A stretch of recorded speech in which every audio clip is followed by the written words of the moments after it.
Hi అండి, అందరికీ నమస్తే. Welcome back to our channel. మరొక మార్నింగ్ నేను వాళ్ళకైతే షేర్ చేస్తున్నాను. మార్నింగ్ అయితే పిల్లలు బ్రేక్ఫాస్ట్ అయితే తింటున్నారు అన్నమాట. టీవీ చూస్తా గిల్లంతా చూడండి, బొమ్మలతో నిద్ర లేవగానే ఆడి ఎట్లా అంటే అట్లా పడేశారనమాట.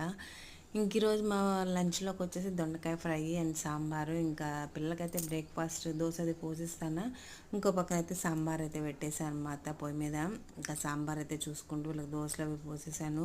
ఇల్లంతా చెత్త చెత్త చేసి పెట్టేశారు. ఇంకా మా బుడ్డోడు ఏం చేస్తున్నాడని ఇల్లు చూస్తానమాట ఇందాక. ఇంకా వంట చేస్తాను, ఒక పక్కన పిల్లలు ఏం చేస్తున్నారు ఏంటని కనిపెట్టుకొని ఉండాలి వీళ్ళనైతే. ఇంకా లేకపోతే ఎటంటే అటు వెళ్ళిపోతుంటారు. ఇంక ఇక్కడైతే నేను సాంబార్లోకి ఇంక పప్పు అయితే ఆల్రెడీ ముందు కుక్కర్లో ఉడకబెట్టేసి ఉండేసరికి ఇంకా దాన్ని అయితే మిక్సీ పట్టేసేసి వేసేస్తున్నాను. ఇంకా బుడ్డోడు చూడండి తప్పించుకొని పరిగెట్టేస్తున్నాడు. ఎండగా ఉందిరా బాబు వెళ్ళొద్దురా అంటే అస్సలు వినడనమాట. ఇంకా పరిగెట్టి నన్ను కూడా పరిగెత్తిస్తున్నాడు వాటితో పాటు. నెక్స్ట్ వీడియోలో ఏం జరిగిందో షేర్ చేస్తా. ఈ వీడియోని ఇస్తే లైక్ చేయండి.